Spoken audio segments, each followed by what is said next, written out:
am very excited to say that I'm speaking to you, Alex, from your office. Is that true? I know.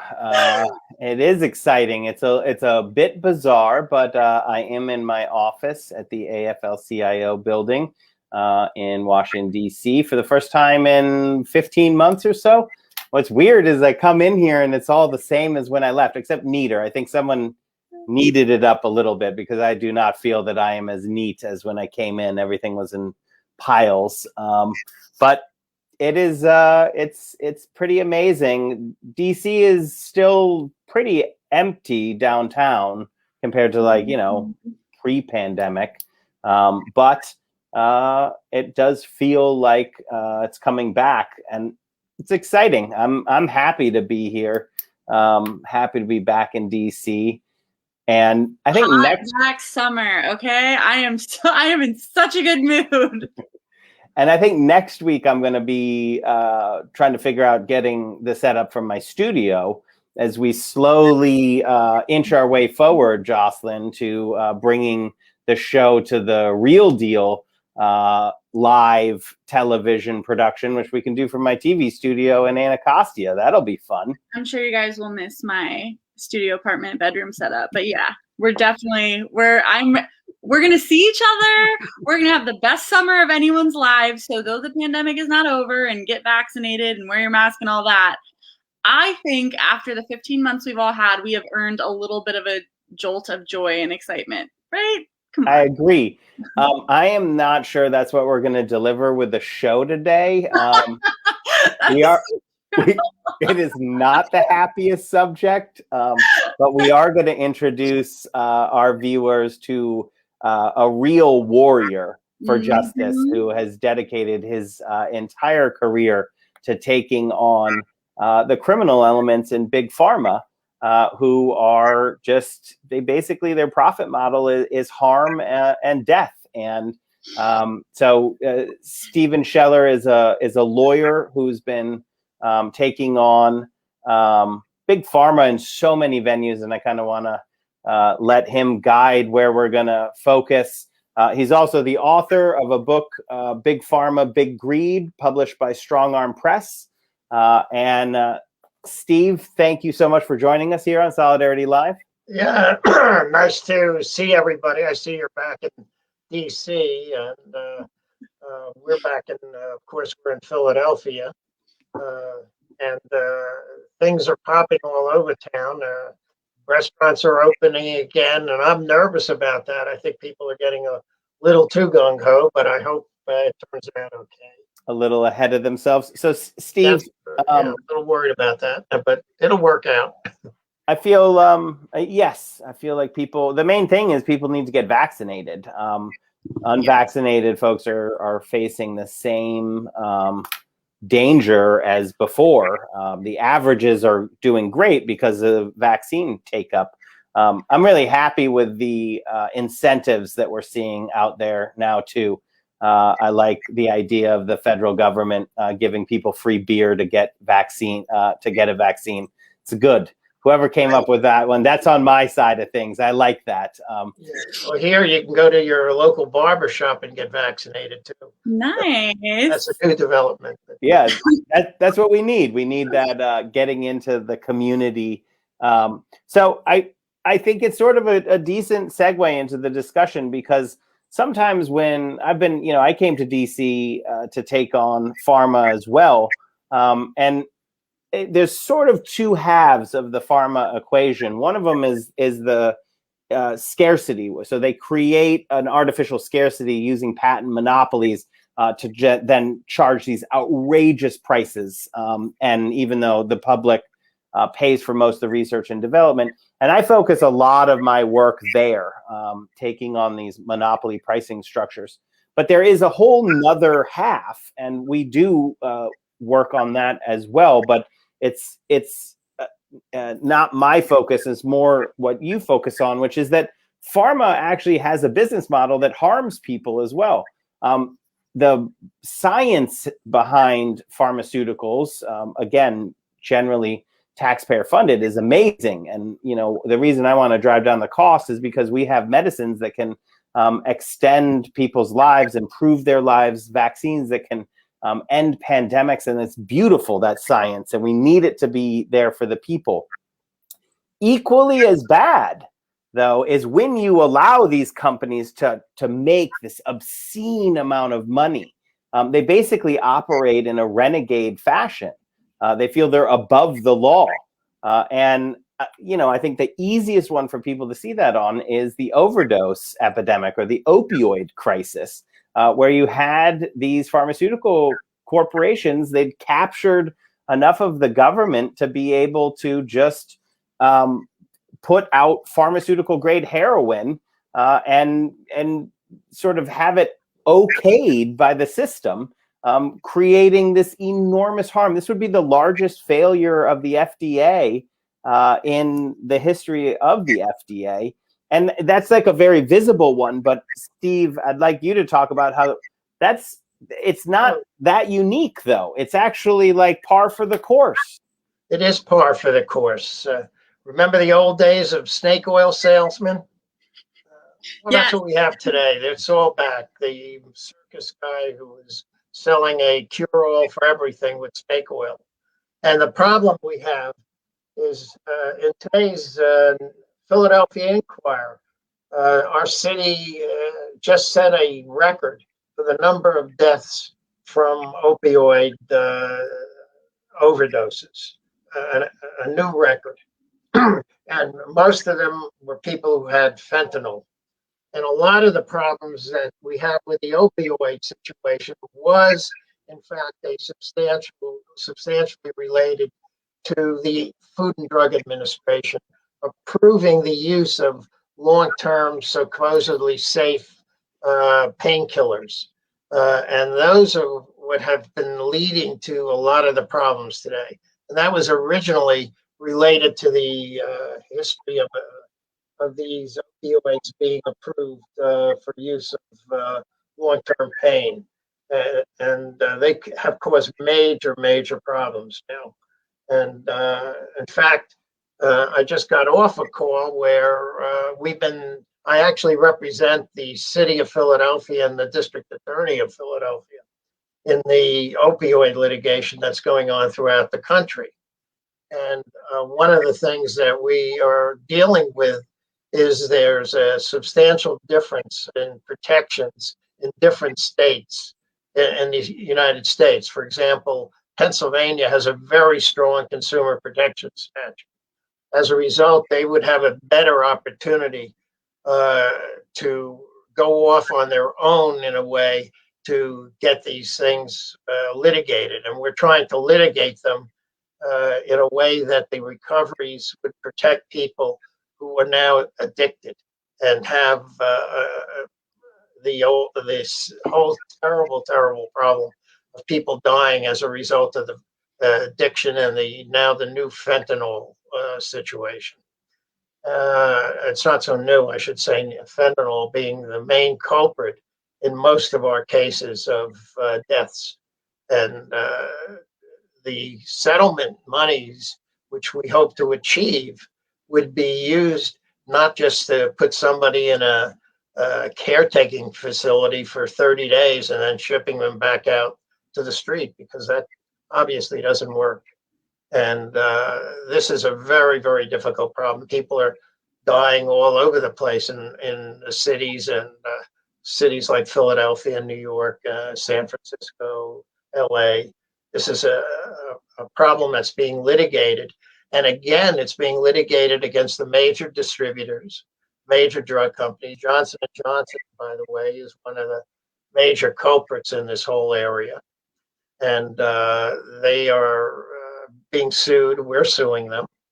And nothing new for me, by the way.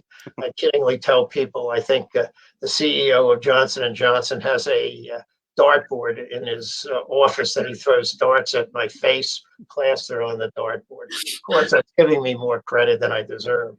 But we just had actually some major victories against Johnson & Johnson in the U.S. Supreme Court. Two victories that just occurred that are relevant, not so much to opioids, but in my case, we have a Risperdal case. That's a drug that was an antipsychotic drug given to children. It should not have been. It was illegally marketed off-label at the time. And boys would get, it changes their endocrine background makeup, and they grow female breasts, permanent breasts. And even when removed, they can grow back again. And it affects their entire body structure. It's the kids themselves already started out with problems, and then you throw this stuff on them. It's a disaster.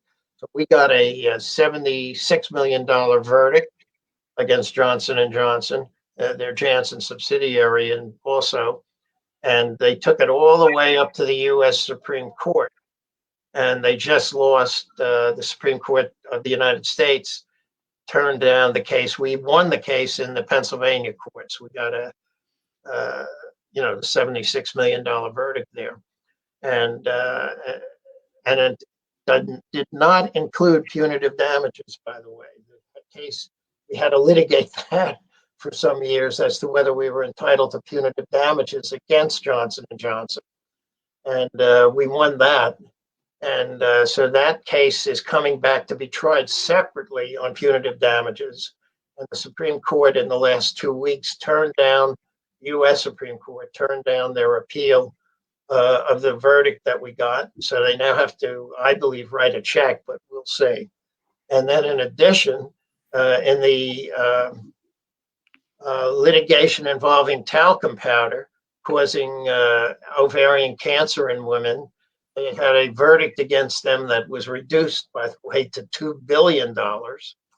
And they just got turned down on their appeal by the U.S. Supreme Court the other day.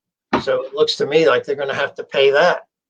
And in addition, we already got an $8 billion verdict against them in the Risperdal cases that has been reduced. And we're appealing that. So that has to be litigated. And we have 7,000 Risperdal cases going on against them. They have thousands of other cases going on against them, even the opioid litigation.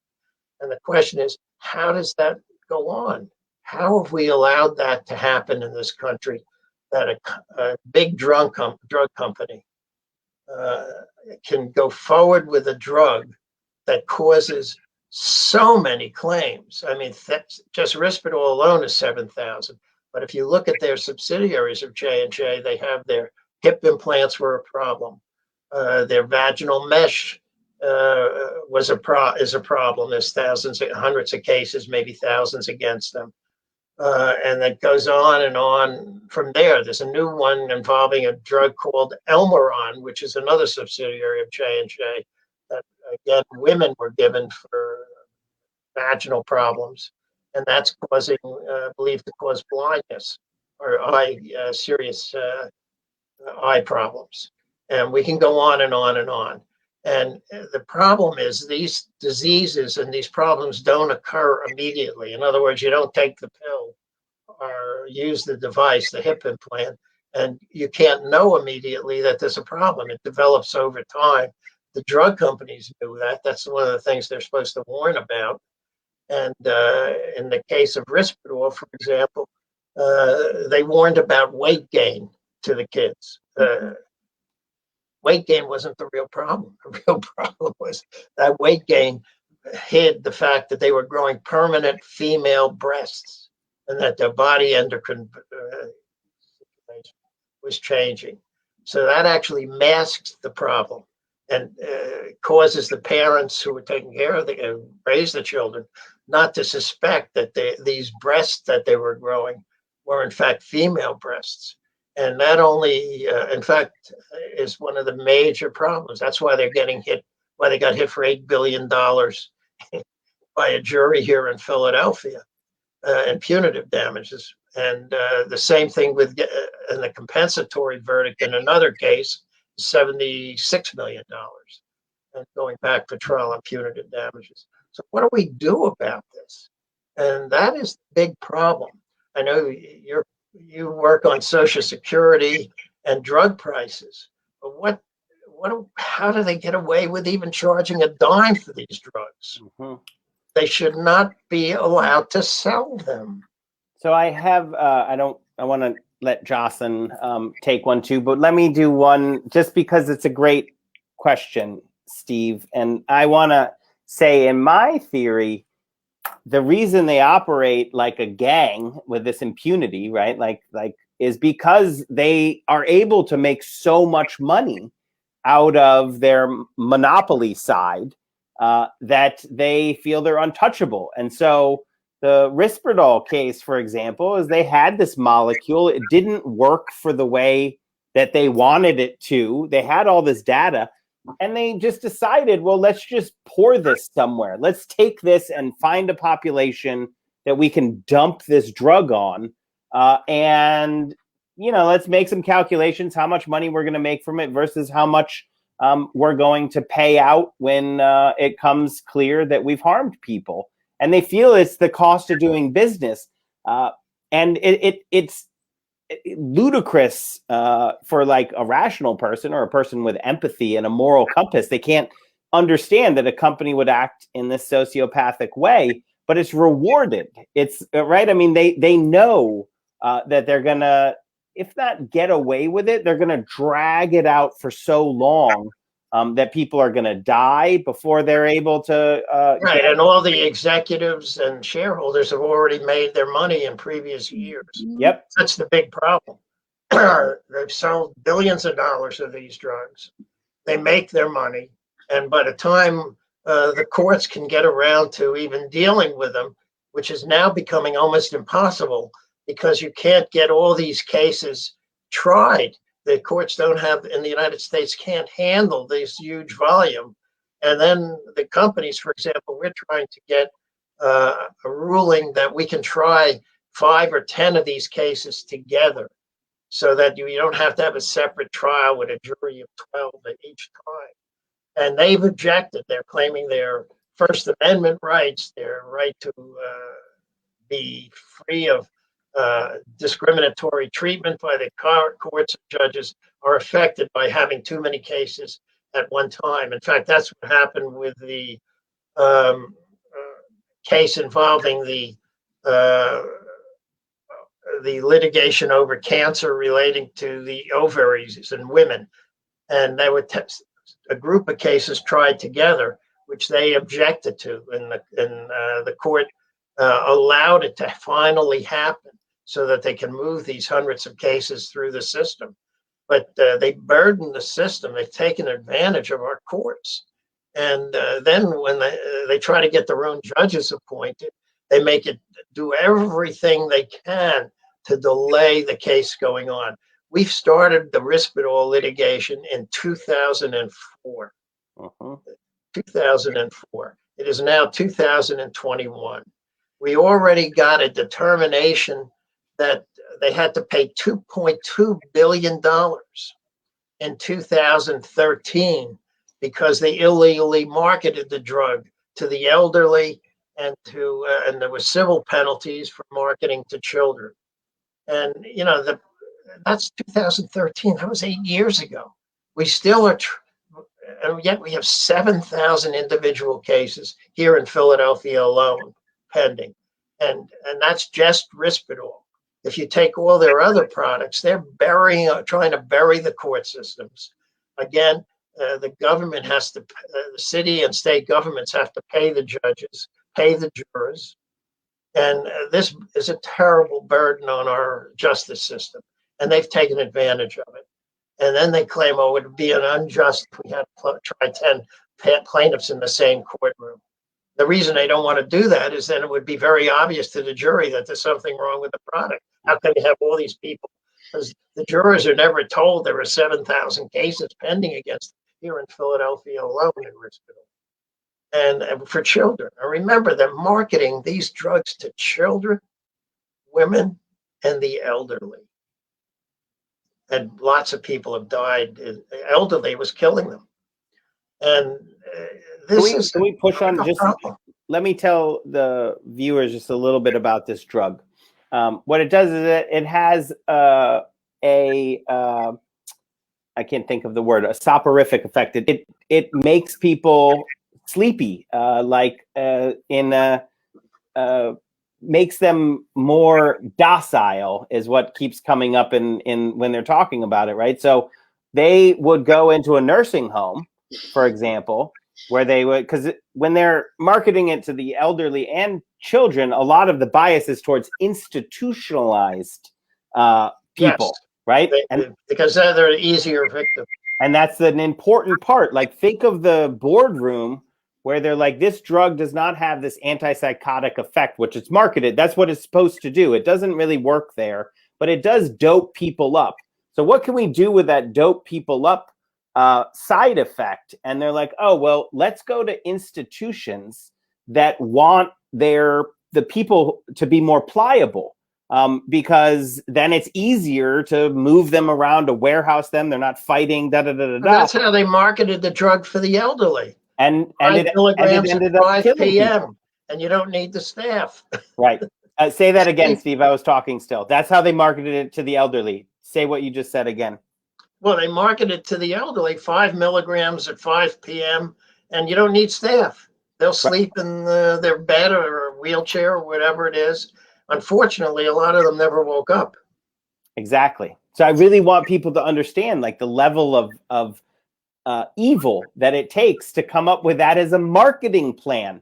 Let's find the most marginal and powerless communities, populations, institutionalized children and institutionalized seniors, and let's pour this drug into them. And they didn't market it to the people, right? It wasn't the patients who they marketed. No, they marketed it to the institutions. To the institution and the doctors. And they said, this will allow you to create a more pliable population. It'll make your jobs easier. You know, put seniors to sleep. And as Steve well, in says, the case of Risperdal, they got back in 2003, they got one of the big problems with Risperdal was it was worse than the other antipsychotics in terms of something called prolactin, causing an elevated prolactin even at recommended doses. And elevated prolactin is very bad for your hormonal systems. That's what is believed to cause the boys to grow female breasts, their testicles to change, their bones to be affected, and their entire body systems affected. So what they did is that an article was published in a journal by I call them ghostwriters. These were paid knowledgeable experts to put their name on the article, in which they said they did a study supposedly that prolactin was not related to problems, adverse events in the case of Risperdal. That was an exaggeration, just wasn't true. Well, it turned out that it wasn't true what they said in the article. The article was ghostwritten by these doctors who got paid, put their name on it, and in a prestigious journal, and they were using that as a selling tool. It turned out that the story, of course, this isn't true, that the drug, in fact, is the worst of the antipsychotics for elevated prolactin, which means that anytime you want to use an antipsychotic, you don't want to use the one that elevates prolactin more so than any of the other competing drugs. And that would affect their marketing. So, and of course, the marketing was to children, to the elderly, and also the drugs cause diabetes and other problems. So this is a real serious problem. And the shareholders, they don't seem to pay any attention, nor do their board of directors. So that's why I think something has to change substantially. At the FDA, for example, the FDA has let Janet Woodcock, who President Biden was going to appoint her to head of the FDA. She's been the head of the drug division for a long time. I hold her substantially responsible for the opioid epidemic, substantially responsible for the Risperdal situation. And she will deny it, but that's my opinion. And I think there's good evidence, in my view, that if the FDA had done something differently about the opioids originally and Risperdal, this disaster would not have been occurring. and this is all too true with other medications. And to make her head of the FDA, it's not just putting the fox in the hen coop. It's putting the devil in. I mean, I can't imagine a worse appointment than Janet Woodcock.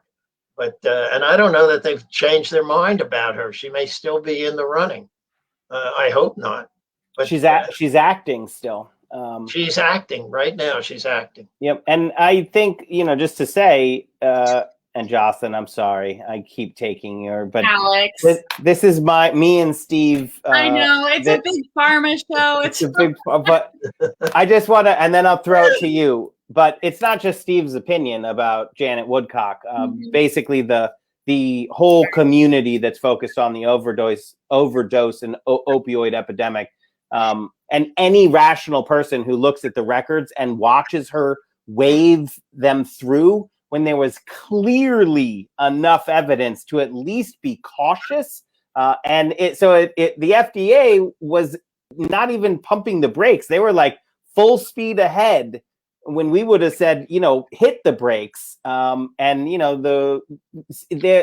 The culpability of the bureaucracy on the opioid epidemic and Risperdal is really clear. You could not have gotten the harm and death at the level that we did if you had a functioning FDA who is actually doing its job of looking at these drugs and saying, this is not safe.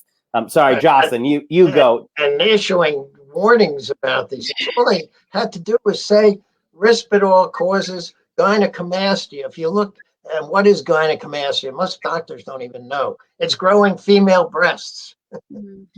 Say it in English. Well, right.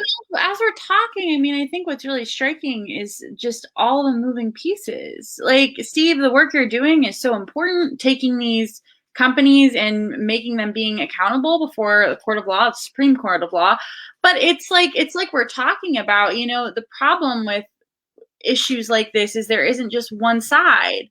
There's the regulation side, there's the legal side, there's the corporate side, but then there's a culture where patients don't feel empowered to say, something is wrong here at every levels. I mean, this is something, though our relationship with the healthcare system is a very complex one, and it involves a lot of change. So, Steve, what's next for this? You and Johnson & Johnson, and you're very excited. Well, first of all, I want to see if they write a check for $100 million in the next few weeks. That would help. Well, that's a pretty good one. Yeah. And also, I want to get to trial on the punitive damage case, which is pending. And then, of course, we want to move a whole bunch of cases.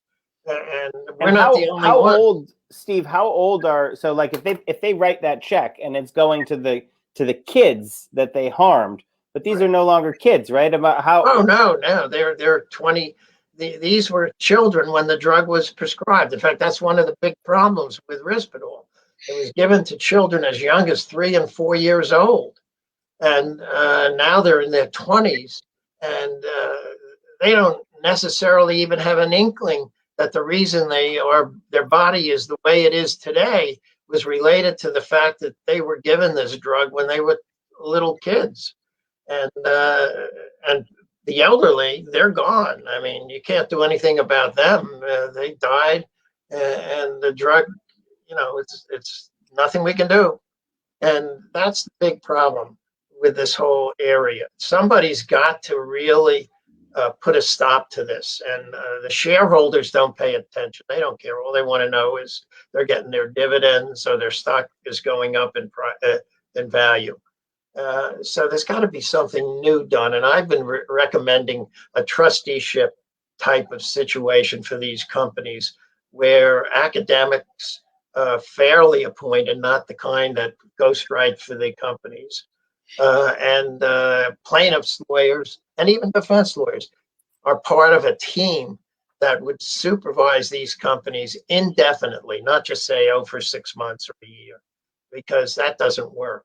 And the government does had a system, for example, when they paid the $2.2 billion in Risperdal, they monitored them for 5 years. Well, who monitors them? The monitoring God knows, I'd like to see who's doing it.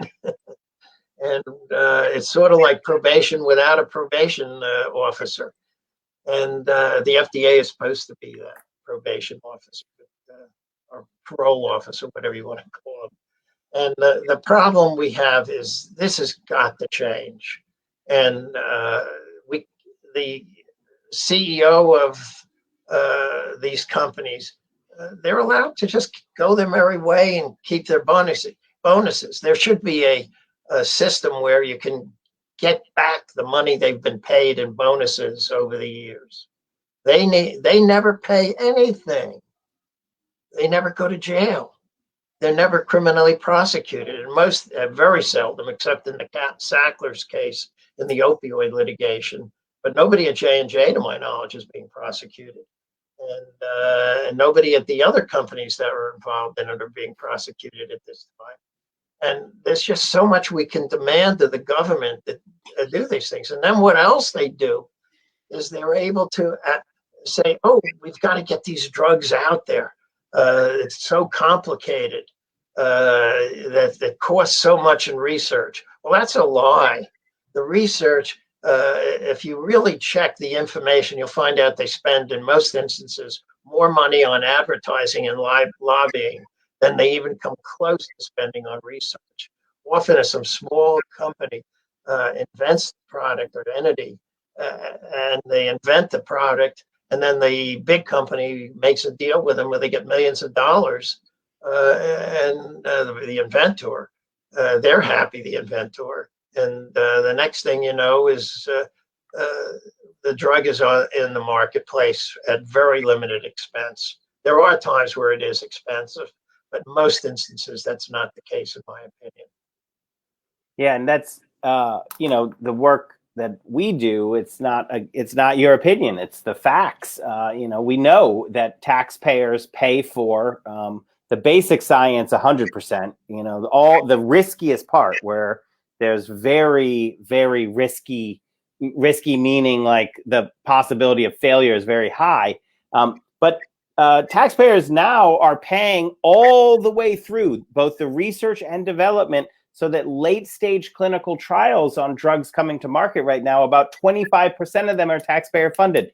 That's 1 in 4 drugs is already from start to finish being financed by the taxpayers. And then at the end, we hand them the patent and we're like, go ahead, charge us whatever you want. No limits. It's mind-boggling. It is mind-boggling.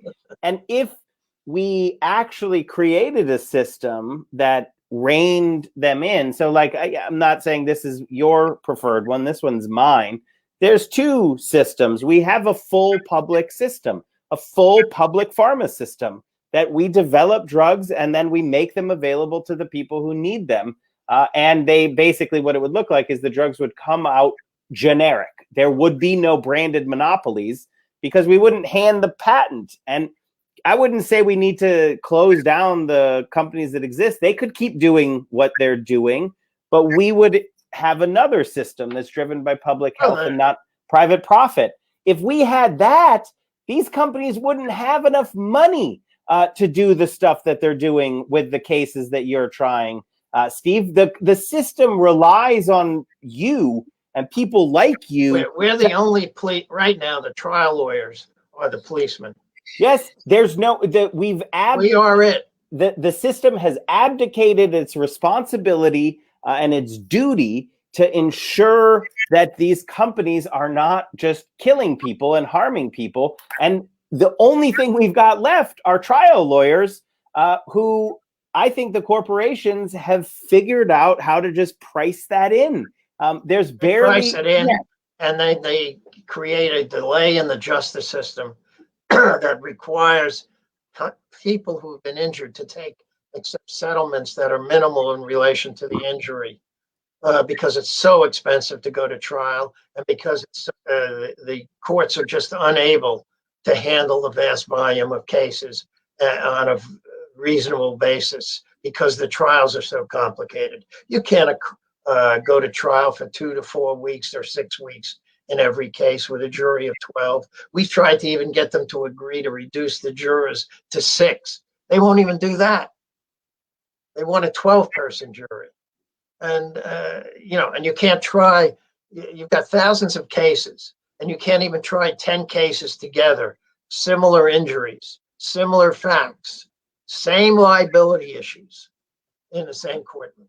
They object like crazy to that because their rights to a fair trial are being minimized.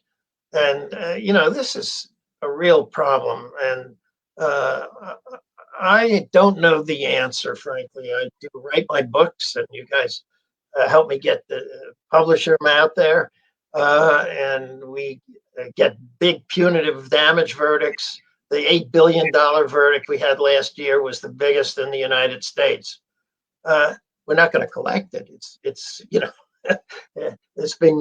already been reduced to 6.8 million, and we're fighting now to get a raise to at least a much higher number, and that's in the appeals court.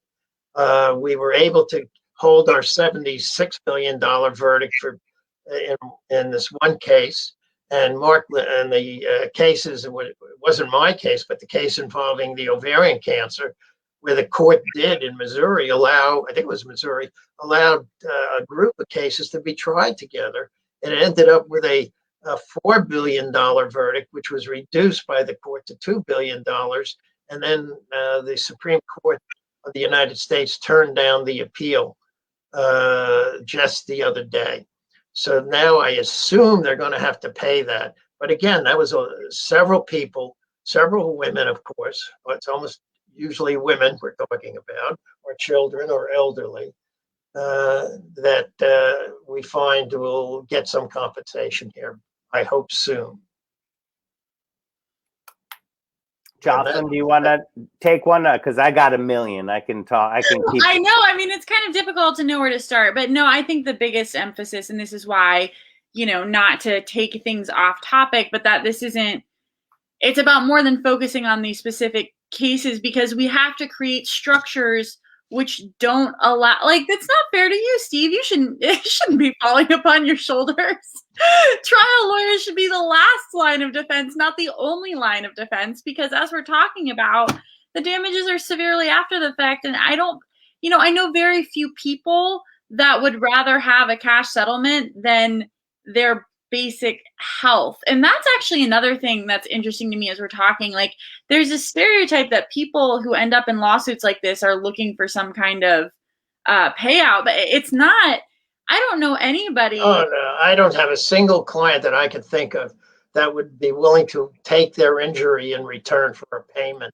Exactly. It's just the kind of injuries I'm talking about. It's like I don't know a single person who actually interacts with the legal system that way. And yet that kind of is a cultural stereotype, because we do not live in a country which empowers people to feel safe in their healthcare system, specifically when you're dealing with the pharmaceutical companies. And it's why we have to be electing people who actually regulate these things, because it is the government's job to be regulating all of this.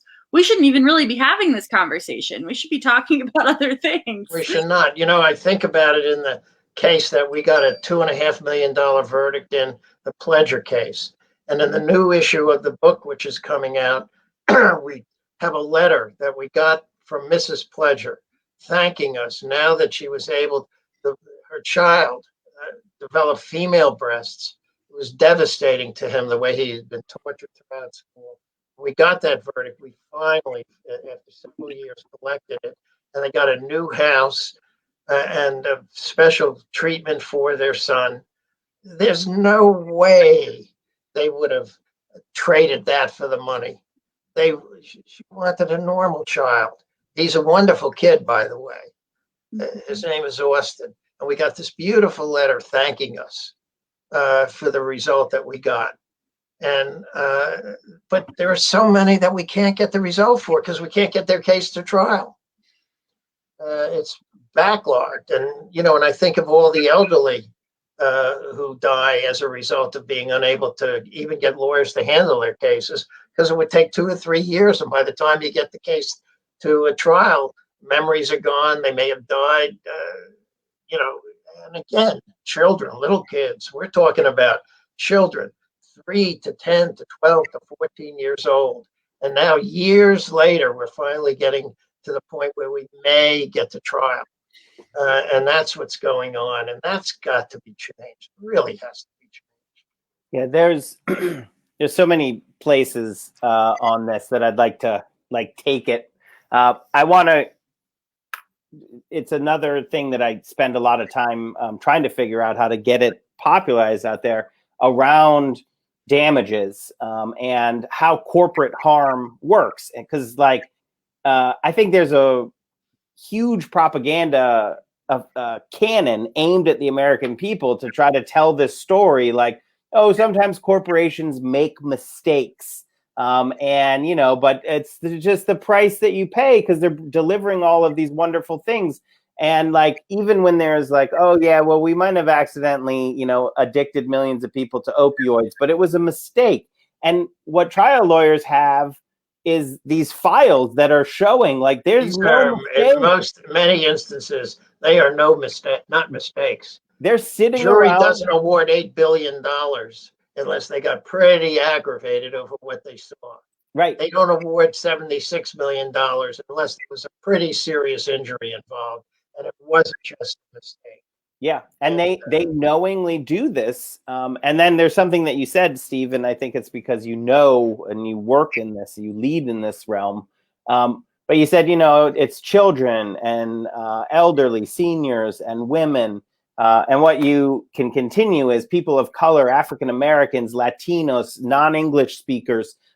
What these corporations do is they look for a population where if they harm that population, it's less likely that they're going to be listened to, that the system is going to actually take their cares seriously, that they can receive justice. And there's structural things in there. And I know you know this, and I actually don't know how Pennsylvania has in this, but damages are oftentimes assigned based on actuarial tables that actually say African-American male is worth less. Well, that's part of it. But in fact, you make a very good point. I'll tell you about what happened in the verdict where we got a $70 million verdict, and it led to a $76 million because of what we call interest and delay damages, which are under the law of that particular state. It was a young man a boy from Tennessee. And what happened is Tennessee had caps. Many of these states put caps on, meaning limit the amount of pain and suffering damages you could get awarded in a case. So they might be, in Tennessee's case, you can get is $750,000. Or in Maryland, we had another case where it was $658,000. And the purpose of those caps is to prevent juries from really awarding a proper award to somebody who's got female breasts for the rest of their life that can't even be operated on, and they change in their endocrine system.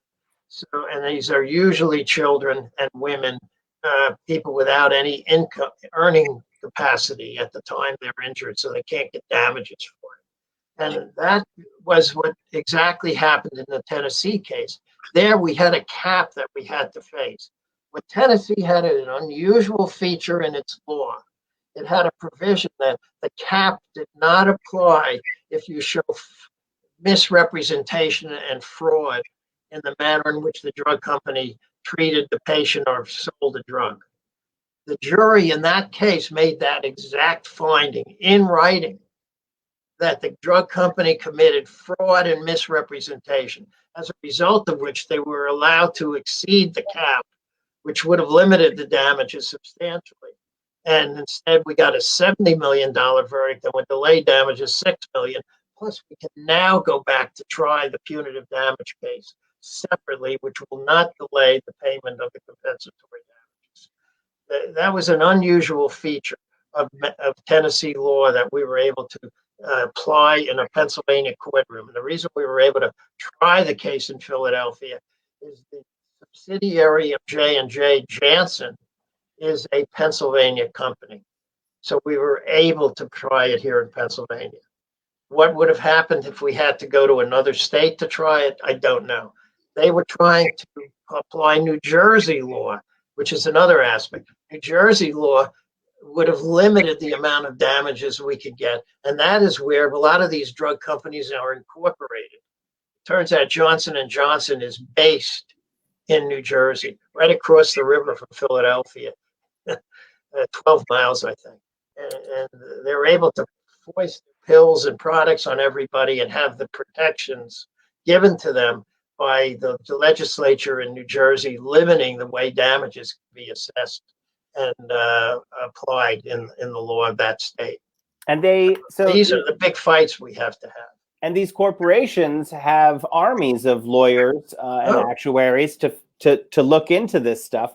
I think we in DC we work with a lawyer who is taking on the use of race, ethnicity, and gender in the calculations of damages because it means that a white life is worth more than a black life in awarding damages. I think that concept people just rebel at when they hear it, but they don't know, and they don't know what's going on. They don't think about how systemically what that means is that corporations are actually incentivized to harm marginalized communities because it's actually harder for lawyers to even make money, to do the lawsuit because there's all these restrictions. Keep in mind, you cannot sue the FDA for damages. So despite the fact that had they done their job, part of these things never might have occurred. You can't sue them. Not only can you not sue them, but we face the possibility that Janet Woodcock, she's acting director now. Look at the political efforts that we face and who's appointed to run these agencies. Then the law firms, we faced law firms in the $76 million case. They had Decker, Price and Rhodes and another big firm handling the appeals. They had Fagrid, Drinker, and all these other firms, not just one large firm, firms with 2,000 lawyers handling the defense.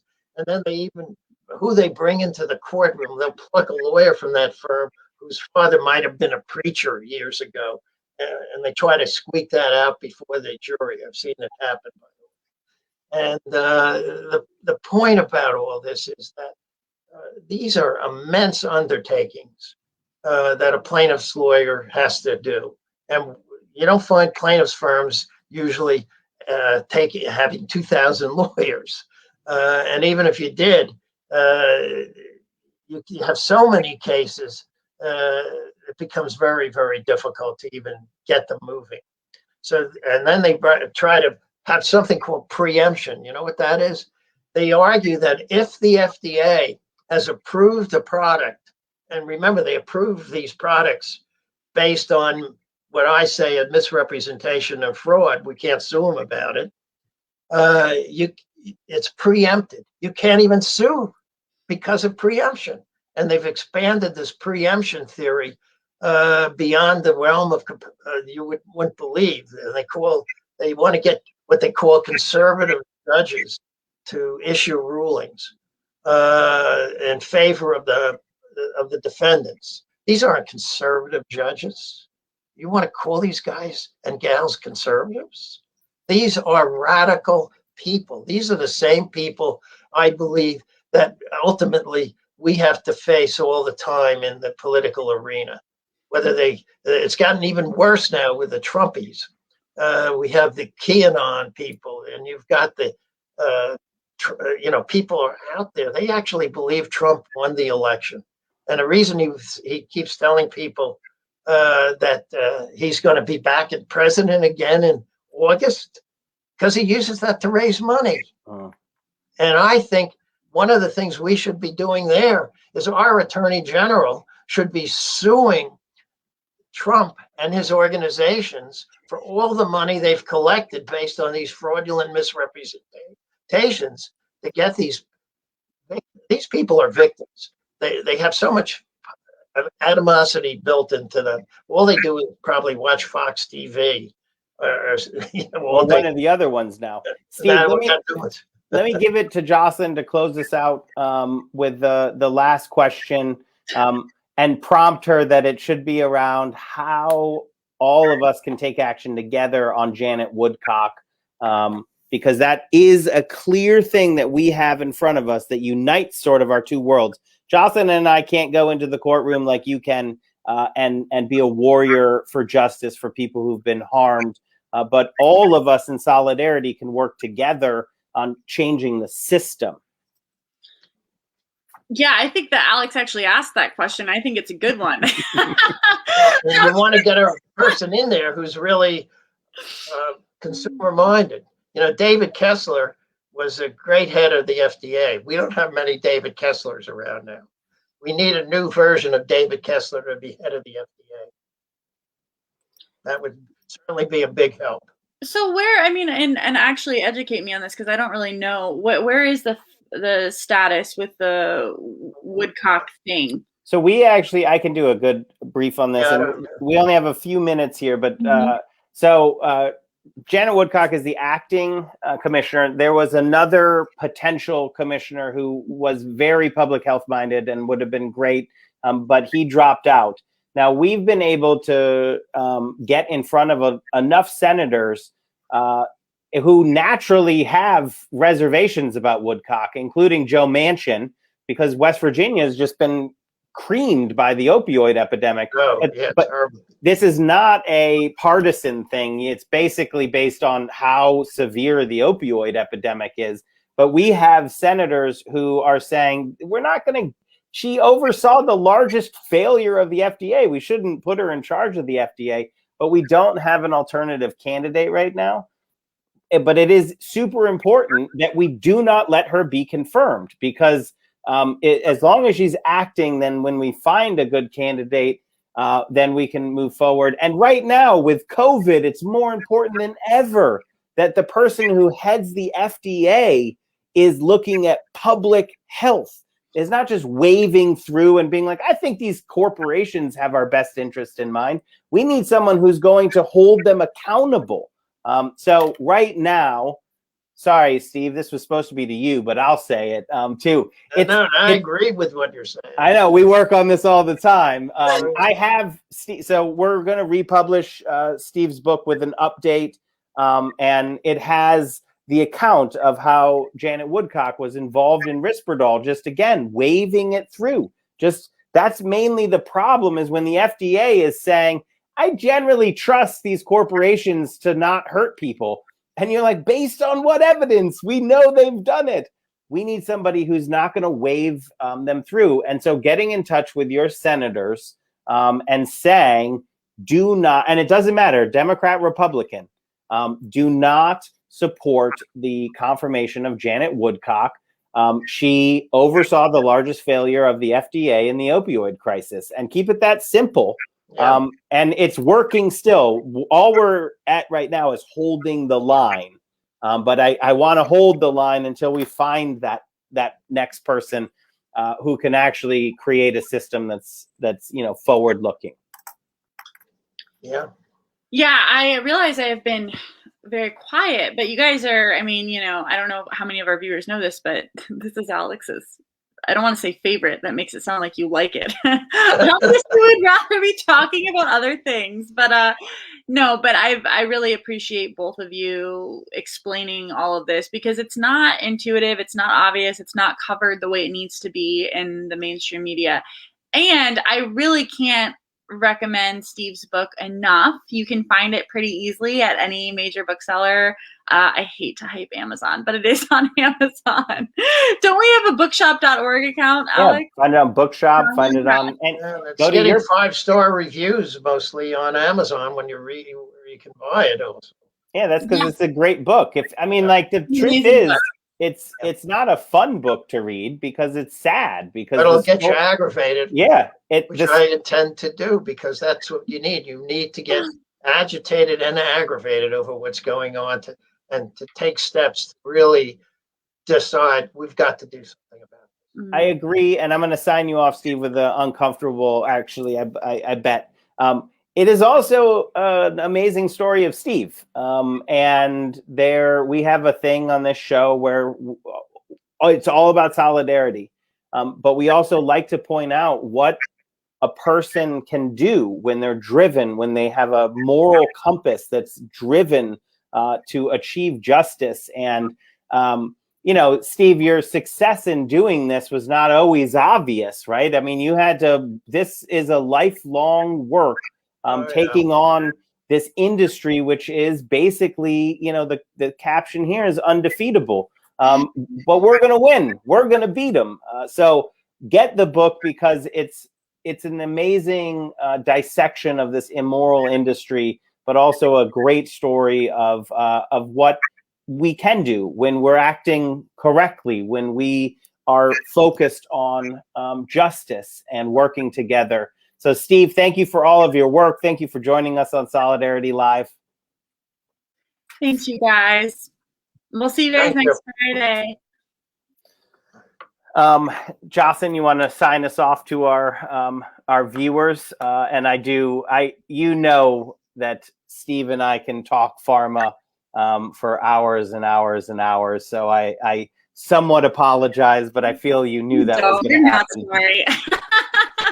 I don't want you to be sorry, because honestly, I mean, like, these aren't, the thing about Big Pharma is there's a lot of information. Okay. We're glitchy. So I'll sign off and say thank you all for tuning in. Big Pharma, Big Greed. We'll put a link up on Social Security Works and Act.tv as well. We'll see you all next week. Thanks, everybody.